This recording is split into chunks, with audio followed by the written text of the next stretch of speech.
order those Trevor Lawrence and Zach Wilson jerseys. As for what happens after the first 2 picks, well, that's where a lot of folks say the draft really starts. 3 days out, and the question remains, who will the 49ers select with the 3rd overall selection? But with Kyle Shanahan and company, you know the poker face is strong. I don't know if I want the league to know. I don't think it necessarily helps. And that's why we really, no one's really going to know whether we know or not until we pick. And that's kind of what we're comfortable keeping it at. I mean, I do go to restaurants. I do go to my kids' soccer games. Every single person, whether it's a ref, an umpire, another parent, everyone has a strong opinion. And then most people let me know. Every one of my friends, trust me, most of them are just texting my wife now because they know they don't get a response back. But that's a part of life. I'm mad they're texting Mrs. Shanahan for leave her alone. She ain't got nothing to do with this. All right, the champs are here. 3 of them in total, Super Bowl champions. Willie McGinnis, James Jones, and Mark Rouse in the house tonight. Now, Mark, as our resident front office executive, I'm going to start with you here because Ian Rappaport, he's been saying that the 49ers have narrowed down their search to either Mac Jones or Trey Lance. Right. Over in San Francisco, John Lynch, Kyle Shanahan, steadfast in their answers. They're confident, as they should be, with the 3rd overall selection. Which quarterback should they take, Mark? Well, first of all, MJ, they've known who they're taking at this 3rd pick for about a month. When they made that trade, they knew exactly who they were taking. You don't get to 3 days before the draft and you're still trying to decide. So that's either they don't know what they're doing or that's just overkill as far as trying to be coy with this. That being said, Justin Fields has to be the pick at number 3. You don't have the number 3 pick and trade a bunch of first-round picks to get the number 3 to take an average quarterback. And when you look at the division that the 49ers are in, you have Russell Wilson, you have Kyler Murray, you have Matthew Stafford, supremely talented players. You have to take another quarterback that can match those guys. And the final thing, the bigger picture of it, I've been around some great defensive coordinators, Jim Johnson, Steve Spagnuolo, Perry Fuel. They were never scared of being out-schemed by another coordinator, as we're talking about with a Mac Jones out-scheming people. But they were afraid of playmakers at the quarterback position. And that's what Justin Fields is, the best playmaker in the draft at the quarterback position, guys. Yeah, this here is a no-brainer for me, and I'm one of those parents at the soccer games too, and I ain't asking no questions. I'm telling you what you need to do, Kyle, and that's go get Justin Fields. You put Justin Fields in Kyle Shanahan's offense with all the trickery, all the different formations, everything that he does to scheme certain defenses. You put a guy in there that can run like this, clocked in at a 4.4 to be able to make a play when the play is breaking down. Listen, he lost a lot of games against Russell Wilson, not because they weren't playing coverage, because the coverage was great and Russell came out of there and made a play with his legs and extended the drive and made a play to win the ball game. You already have Mac Jones in the building on your team. His name is Jimmy Garoppolo. They are pocket passers. They stand in the pocket and they throw the ball. Get a dynamic guy to when the play breaks down or you want to get creative, get him outside the pocket. He can make all the throws, and he's going to make your offense better right when you call his name and right when he steps in the building. And Justin Fields is the guy for sure. Yeah, and Justin Fields, JJ, to your point, he puts pressure on defensive coordinators because you got to figure out every single play and you got to account for him. So when you look at this offense under Jimmy Garoppolo and how limited it has been with Kyle Shanahan, you haven't been able to extend the playbook. That's him with the play action, throwing the ball from the pocket down the field. Now, here's where he's really good at. Let's move the pocket. Now it's a run-pass option. Now, if the receivers are covered, I can run it just like this. If the guys come off of coverage, I'm going to hit a wide-open receiver down the football field. And guess what? He's accurate on the run and throwing the ball down the field. And if all else breaks down, okay, the receivers aren't open and he's on the move, he can tuck it and run it, as we've seen in college, and make big plays with his feet. He's smart enough to get down and get out of bounds. This is the perfect quarterback to extend Kyle Shanahan's playbook and add a lot more versatility to this offense and not be one-dimensional with just run. With all the misdirection and all the other things we've seen over the past now, those DBs got to stay on alert because he can put it in those tight windows. You know, Shanahan spoke about those strong opinions, right? Not just the parents at the soccer game, JJ, but also the fans, right? But one thing that really stood out to me in that press conference is that Shanahan said, listen, I hope the fans are happy, right? But ultimately, they'll be more happy with what we do in the future, not just how they feel that night. Long game, not temporary satisfaction. All right, so that's what we're thinking for the 3rd pick here. But What happens when the drama continues at number 4? There are so many directions Atlanta could go here. And for more on that, Steve Wyche is at the Falcons headquarters. Well, MJ, with the 4th overall pick, will the Falcons take the successor to quarterback Matt Ryan, who in 2008 on this date was drafted 3rd overall? Or could it be Florida tight end Kyle Pitts? Or could they possibly engage in trade talks with a team to move back?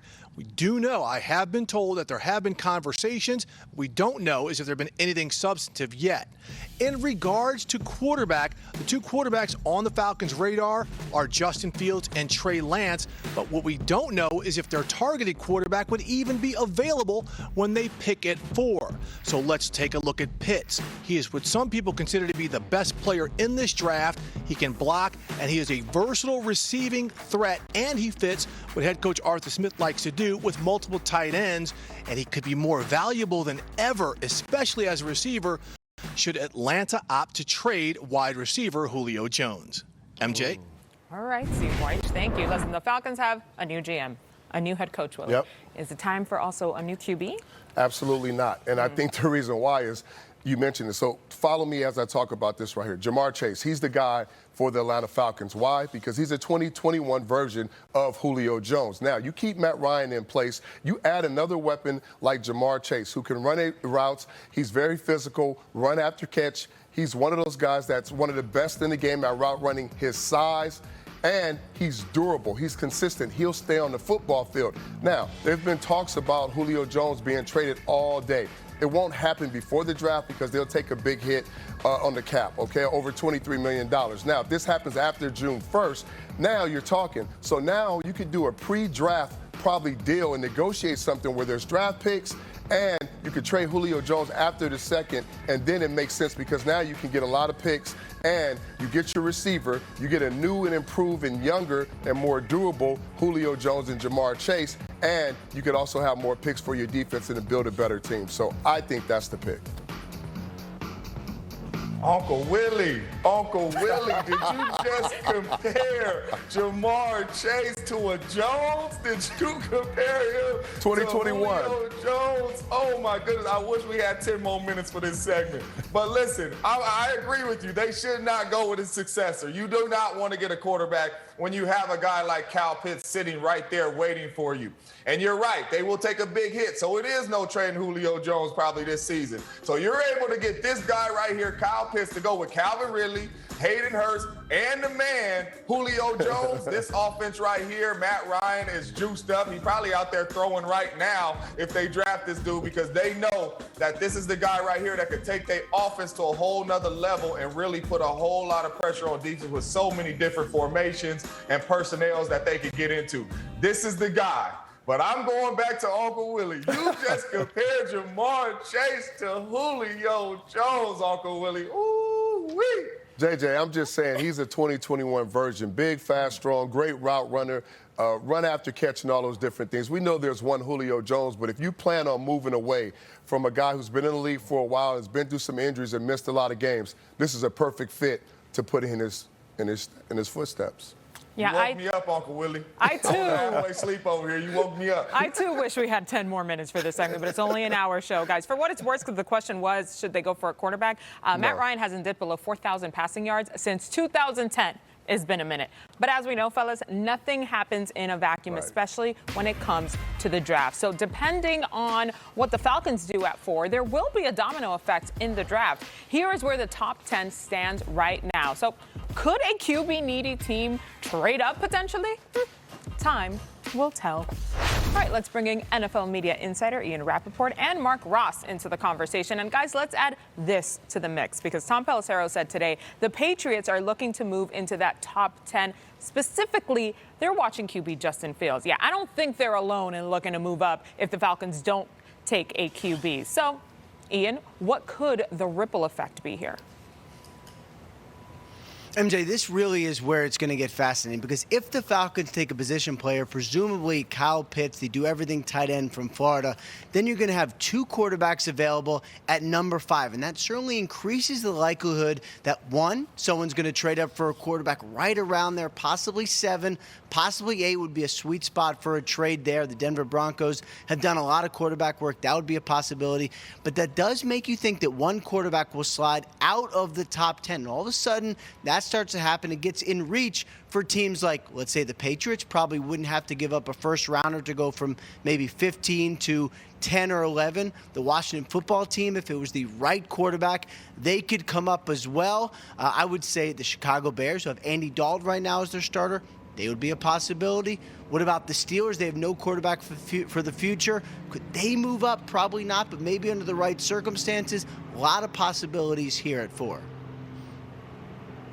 Yeah, and I agree with you. And at 4, at number 5 is Cincinnati, and they'd be sitting real pretty if Atlanta doesn't take a quarterback with teams trying to jump up into their spot because obviously they have Joe Burrow, their franchise quarterback. But when you talk about teams trading up for a quarterback, it has to be the right quarterback. And I would think all 32 teams has these 5 quarterbacks, 5 or 6, ranked completely differently. So it's not just trading up for a quarterback. It's for the one that they target and they really like. So let's say a Justin Fields goes at 3 and he throws everything off. Will teams trade up for Mac Jones as opposed to if Mac Jones gets taken at 3, will there be more of a group of teams that like Justin Fields better? So you have to look at that. And also this week, the teams are all preparing their packages and looking at all the different scenarios to say what they will actually give up to get to each specific spot and what it would take to get there.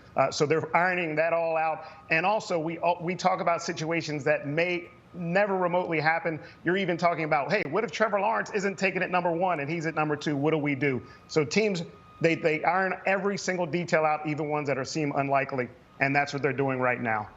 All right, Mark, we get a little more insight from you in just a little bit. But right now, Ian, I got one more question for you. Could the Falcons be moving on from Julio Jones? We heard the buzz.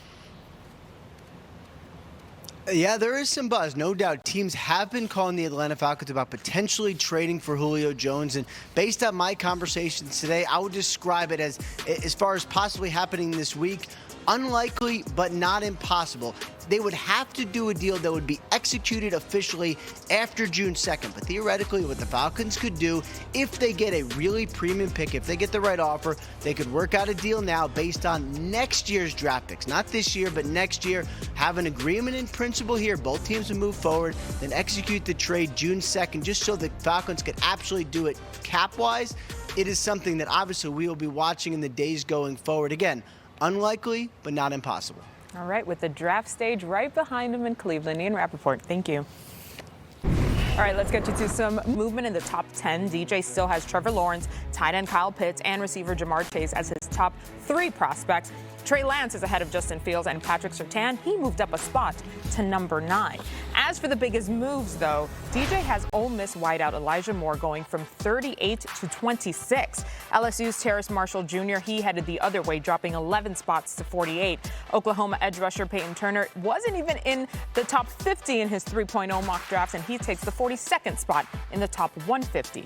Meanwhile, J.C. Horn goes from 16 to 14. All right, it may not seem like a huge leap, but that makes him DJ's 3rd highest ranked defensive player behind Patrick Surtain and Micah Parsons. Then I send it over to Willie and JJ for their thoughts on the rankings. Thanks, MJ. All right, fellas. Now, we know when DJ does this, he puts a lot of work into it. He's one of our most smartest and best evaluators of talent. So, JJ, I'm going to start with you. When you talk about these young prospects and all the talent in this draft, who stands out to you? It's J.C. Horn, and he stands out to me because he really can do anything and everything, Willie. He could play man-to-man. He could play zone. He has great eyes. He has great ball skills. This is a guy that I feel like you need to get your hands on. I know everybody is high on Patrick Surtain, but this kid right here is the #1 corner in the draft, in my opinion. And I'm telling you right now, beware of those Alabama corners, because a lot of those Alabama corners that you take high in the first round has not planned out. The only one that has planned out of all the big names is Marlon Humphrey. So beware of those guys taking those guys. But this guy right here, plug in day 1, ready to go and ready to make some plays in a crucial position group that the Dallas Cowboys really need.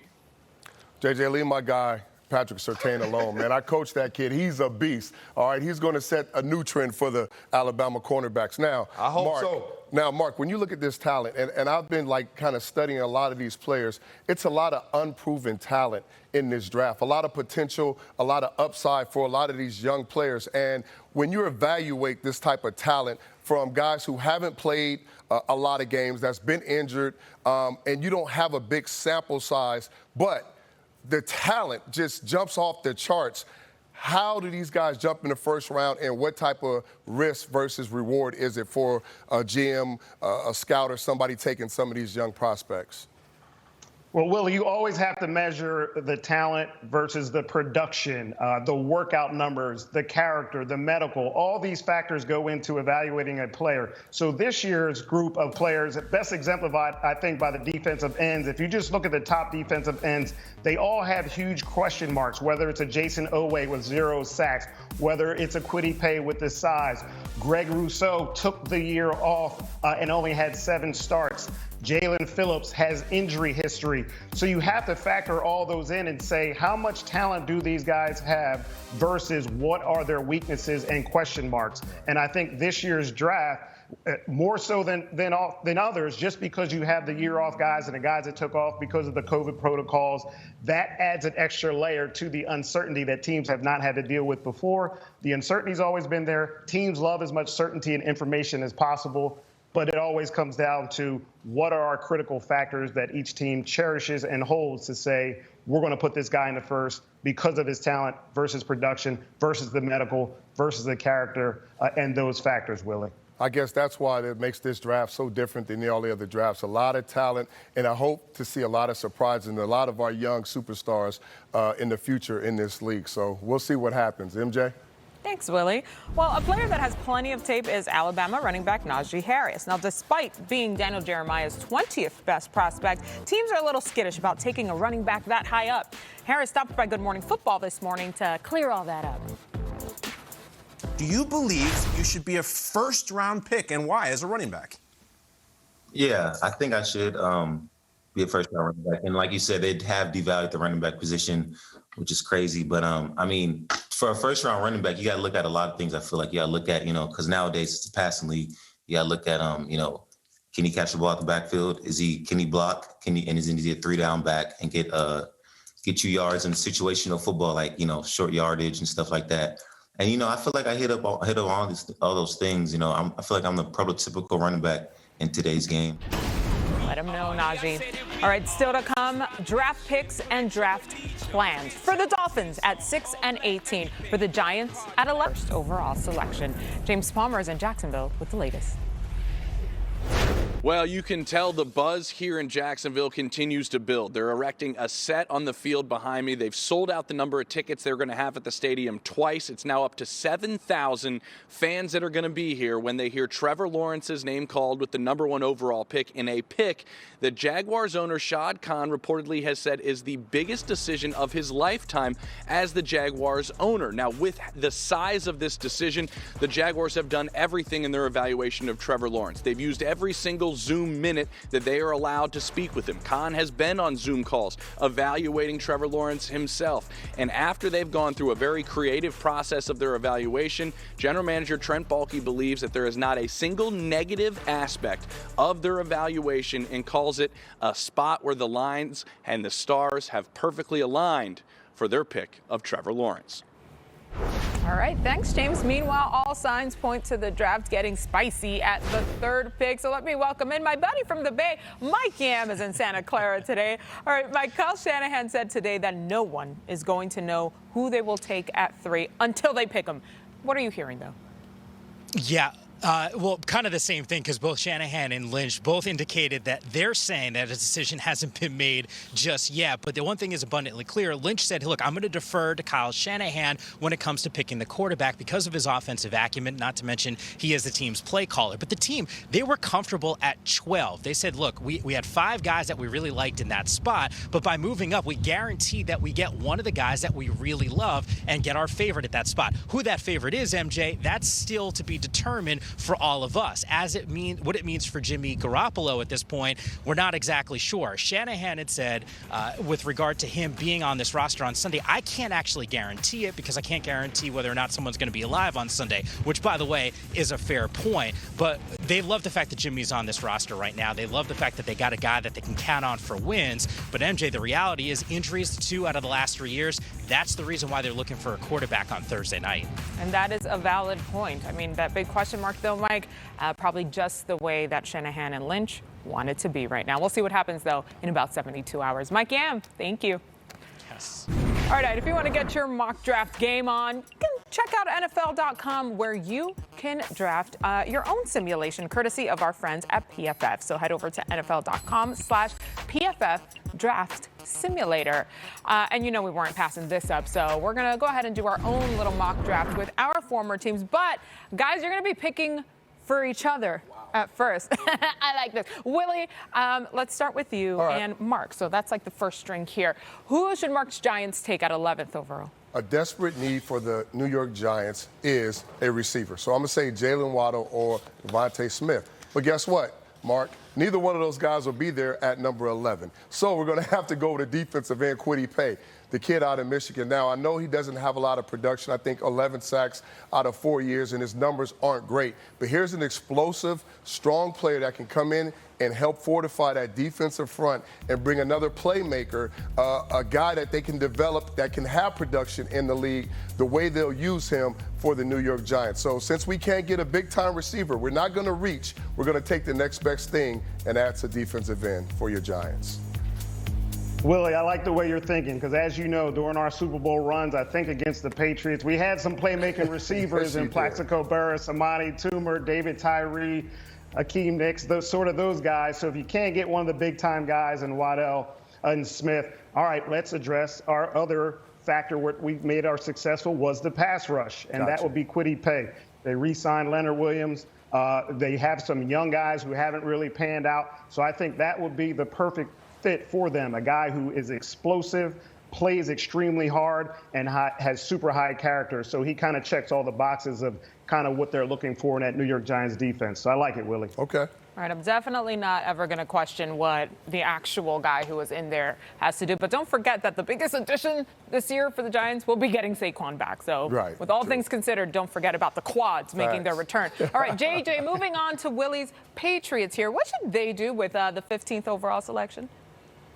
Well, I love what the Patriots did in free agency on the offensive side of the ball, getting those 2 tight ends, signing Super Cam back. So in the draft, I'm going defense. I'm going linebacker. I'm going Zaven Collins out of Tulsa. I'm getting an athletic linebacker that can run, that can do it all, to go with the defensive guru and Bill Belichick, and he will have this guy playing football week in and week out and having his football IQ like Uncle Willie's, just knowing when certain plays and certain schemes is coming at him. I think this is the right pick to plug him in and let him go to work right away on that Patriots defense. And I like that, JJ. I think Zaven Collins fits the mold. Patriot Ray, a guy that can do a lot of different things, very versatile, a big guy that can play in the run, and he was one of the most dynamic guys in the pass coverage.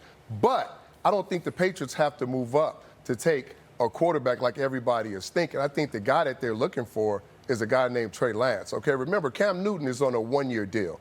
All right, so there's no franchise or there's no long-term when you talk about Cam Newton. What's the next best thing that can come in and can learn under Josh McDaniels' system? A guy who's big, athletic, actually, and I'm going to say this, so don't be sensitive, people. He's a black version of Josh Allen, okay? A little more accurate. He makes better decisions, and he's a little more accurate down the field when moving the pocket. So I'm going to say Trey Lance is one of those guys that can be there at number 15 that they can get, that they can develop into the franchise guy because he has that run-pass option, but he's also accurate from the pocket.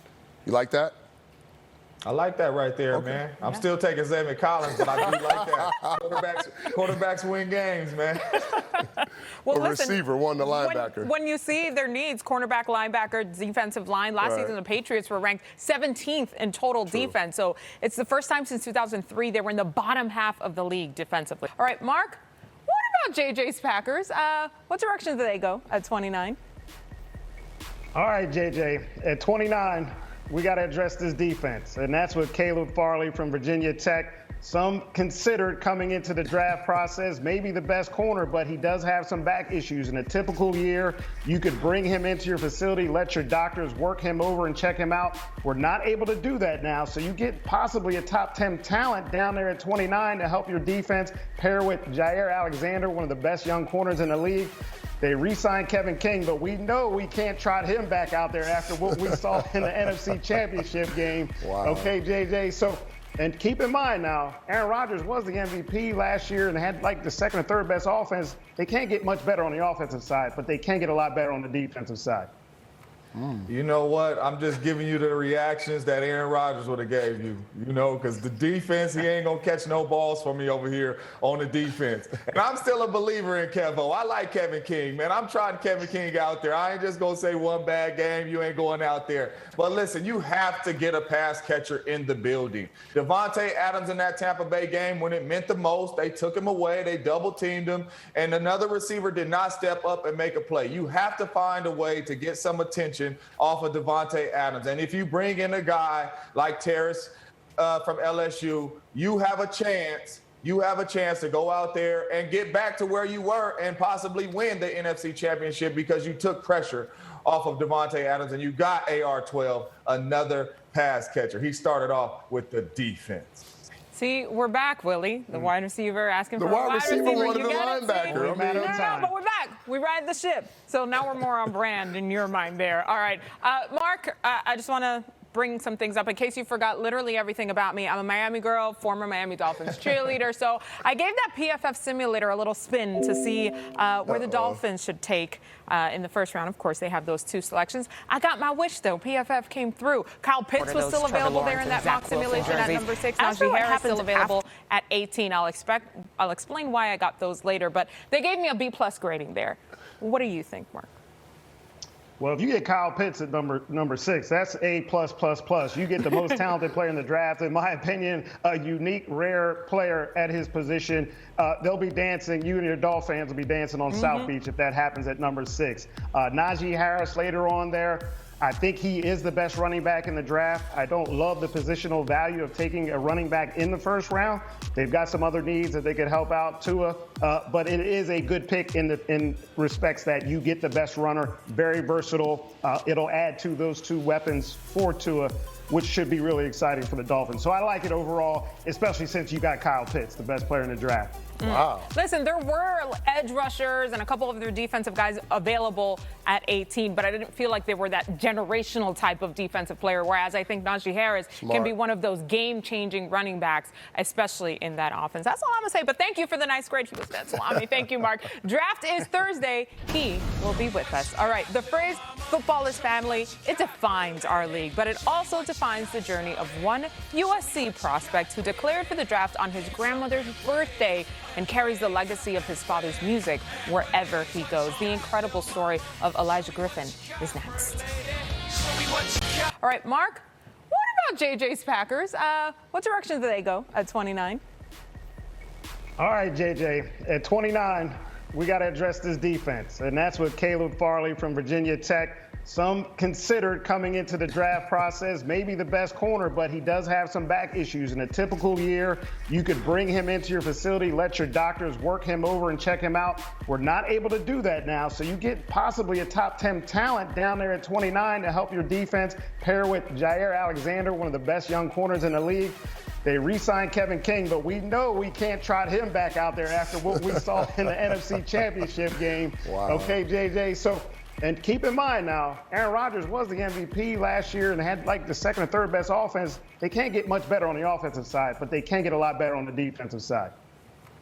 You know what? I'm just giving you the reactions that Aaron Rodgers would have gave you, because the defense, he ain't going to catch no balls for me over here on the defense. And I'm still a believer in Kevo. I like Kevin King, man. I'm trying Kevin King out there. I ain't just going to say one bad game, you ain't going out there. But listen, you have to get a pass catcher in the building. Devontae Adams in that Tampa Bay game, when it meant the most, they took him away, they double-teamed him, and another receiver did not step up and make a play. You have to find a way to get some attention off of Devontae Adams. And if you bring in a guy like Terrace from LSU, you have a chance you have a chance to go out there and get back to where you were and possibly win the NFC Championship because you took pressure off of Devontae Adams and you got AR-12, another pass catcher. He started off with the defense. See, we're back, Willie. The wide receiver asking for The a wide receiver wanted the linebacker. No, but we're back. We ride the ship. So now we're more on brand in your mind there. All right. Mark, I just want to bring some things up in case you forgot literally everything about me. I'm a Miami girl, former Miami Dolphins cheerleader. So I gave that PFF simulator a little spin to see where the Dolphins should take in the first round. Of course, they have those 2 selections. I got my wish, though. PFF came through. Kyle Pitts was still available there in that mock simulation at number 6. Najee Harris still available at 18. I'll explain why I got those later, but they gave me a B+ grading there. What do you think, Mark? Well, if you get Kyle Pitts at number 6, that's A+++. You get the most talented player in the draft. In my opinion, a unique, rare player at his position. They'll be dancing. You and your Dolphin fans will be dancing on South Beach if that happens at number 6. Najee Harris later on there. I think he is the best running back in the draft. I don't love the positional value of taking a running back in the first round. They've got some other needs that they could help out Tua, but it is a good pick in respects that you get the best runner, very versatile.